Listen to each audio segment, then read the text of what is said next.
বাবু বাবু বাবু কিসে ঢুকে গেছে? বাবু বিস্তার মাট করে বলেছে।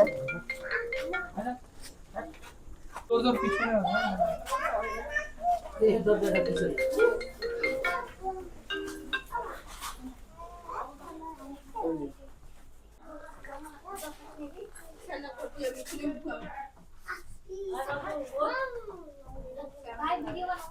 কার বাড়ি এটা? আমার বাড়ি। হ্যাঁ দীঘা চলবে। তোমার বাড়ির অ্যাড্রেসটা কিভাবে সাপটা দেখলে ওটা বলে দাও। এখানে আমার স্ত্রী আর আমার ছেলে এটা কি শোয়ার রুম? হ্যাঁ এই রুমটা বেডরুম? বেডরুম। তা আমি কাজ দিয়ে আসলাম জাস্ট বাড়িতে। আচ্ছা আসার পরে এখানেই দাঁড়িয়েছিলাম আমি। আচ্ছা। তারপরে ও উঠলো, উঠে ওদিকে যা দেখে বলে দেখো ওখানে সাপটা আছে। মানে এই দরজার পেছনে পিছনেই ছিল। হ্যাঁ। কে দেখতে পেয়েছে এটা? এই যে আমার স্ত্রী। তোমার ওয়াইফ? হ্যাঁ আমার ওয়াইফ। আর অ্যাড্রেসটা? অ্যাড্রেসটা টুকরিয়া বাগান খালবস্তি। খালবস্তি নকশালবাড়ি এলাকাতে পড়ে এটা না?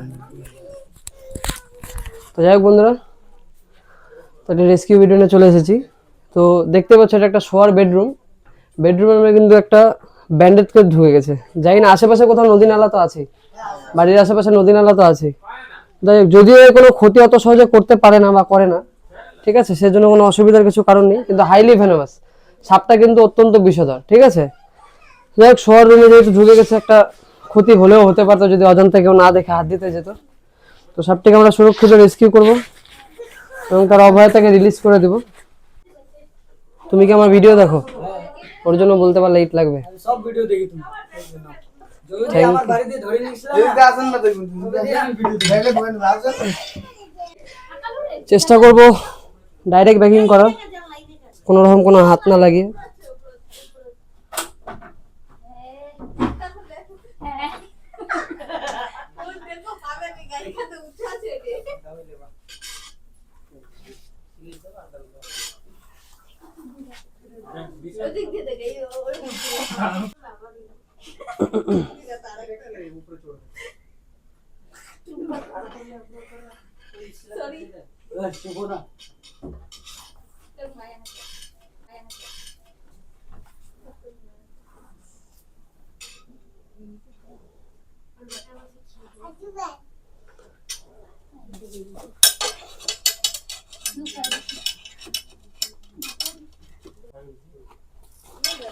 যাই বন্ধুরা, সাপটি তো আমরা ব্যাগিং করে নিলাম।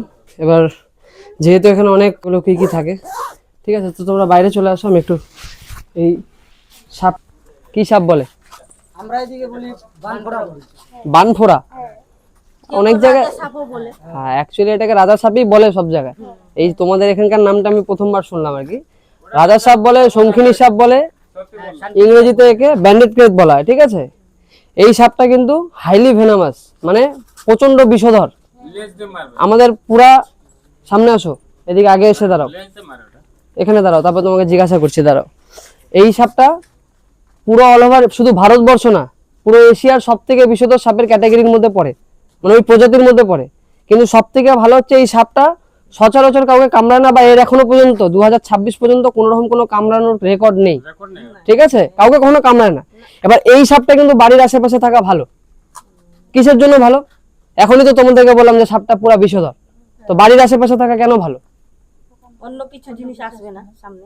অন্য কিছু জিনিস আসবে না, না অন্য কিছু জিনিস বলতে বোঝায় সাপ, কুকুর বিড়াল তো আসবে। এবার এই সাপটা যেসব অঞ্চলে থাকে বা যেসব এরিয়াতে থাকে, সেসব এরিয়াতে অন্য যে বিষধর সাপগুলো থাকে তারা কিন্তু আসবে না, কারণ এই সাপের যে মেন খাদ্য থাকে সেটা হচ্ছে সাপ। ঠিক আছে, শুধুমাত্র সাপ। এখন হতে পারে আমি তো ঘরটা ঠিকঠাক ভাবে চেকও করলাম না, ঠিক আছে, হয়তো অন্য সাপকে ধাওয়াতে গিয়ে তোমাদের ঘরে ঢুকছিল, এরকম অনেক সময় হয়। ঠিক আছে, যে আমরা একটা সাপ খুঁজতে গিয়ে আর একটা সাপ পেয়ে যাই। তো যাই হোক, একটু তোমরা জিনিসটাকে দেখে নেবে, ঘর বাড়ি ভালো মতো শোয়ার আগে কিন্তু চেক করে নেবে। ঠিক আছে, এখন বর্ষাকাল, প্রচন্ড গরম, ঘর বাড়ি কিন্তু চেক করে নেবেন। ঠিক আছে, যে এখানে যেমন সাপটা ঢুকেছে, ভুলবশত কাউকে বাইট হলেও হতে পারতো, যেহেতু কেউ দেখেনি, ঘরের দরজার সামনে ছিল একদম। এবার এই সাপ কামড়ালে বা যে কোনো অন্য বিষধর সাপ কামড়ালে আমাদের প্রথম করণীয়টা কি, কি করবো আমরা বলো? বলো। পায়ে বেঁধে হসপিটালে নিয়ে গিয়ে ডাক্তারের কাছে পরামর্শ নেওয়া কি করা উচিত সেটা। মানে পায়ে বেঁধে নিয়ে যেতে হবে। আর কোনো আর কিছু ঘরের কোনো প্রসেস যেগুলা বাড়িতে আমরা বেসিক ট্রিটমেন্ট যেটা বলি আর কি? বাড়িতে আর কি করবো, মানে ওইটাই মানে কাপড় দিয়ে বাঁধবো, বেঁধে তারপরে হসপিটাল নিয়ে যেতে হবে। হসপিটাল নিয়ে যেতে হবে। মানে এই যে বাধার যে ব্যাপারটা আছে বন্ধুরা, হ্যাঁ বলো, বিষটা না মাথা উঠুক এরকম। এর জন্য বাধাটা দরকার। হ্যাঁ আর অন্য কিছু না, যেমন অনেক জায়গায় কাটা ছেঁড়া করে, ওঝা তান্ত্রিক আছে, হ্যাঁ এত ওরা ভালো ভালো ওঝা আছে, হ্যাঁ যায় তো, ওঝার কাছে যাবেন না? যাবে তো।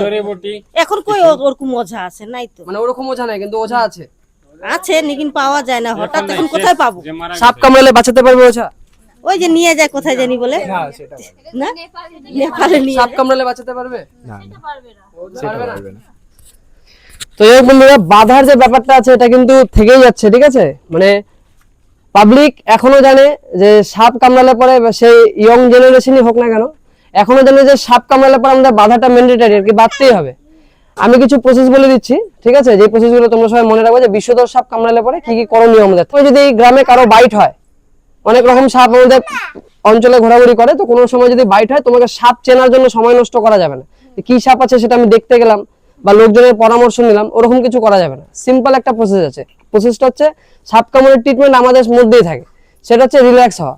কোনো রকম কোনো ভয় না পেয়ে, আতঙ্কিত না হয়ে, ওই যেই জায়গায় সাপের বাইট হবে ওই জায়গাটাকে কোনো রকম কোনো নড়াচড়া না করে সোজা আমাদের চলে যেতে হবে সদর হসপিটাল অথবা গভর্নমেন্ট মেডিকেল। এই দুটো জায়গা ছাড়া, মানে এই যে গভর্নমেন্ট মেডিকেল অথবা গভর্নমেন্ট হাসপাতাল ছাড়া অন্য রকম কোনো প্রাইভেট কিন্তু ট্রিটমেন্ট এই সাপ কামড়ানোর নেই। বুঝতে পেরেছো? সাপ কামড়ানোর ট্রিটমেন্ট কিন্তু শুধুমাত্র গভর্নমেন্ট হসপিটাল অথবা গভর্নমেন্ট মেডিকেল, এই দুটো জায়গাতেই যেতে হবে, ঠিক আছে? তো যাই হোক বন্ধুরা, তো আমরা এখানকার লোকাল যে পাবলিক আছে তাদেরকে আমরা একটু সতর্ক করে দিলাম সাপ নিয়ে। তো আজকের ভিডিও এতটুকুই থাকলো, দেখা হচ্ছে পরে নেক্সট কোনো ভিডিওতে। সুস্থ থাকবেন, ভালো থাকবেন।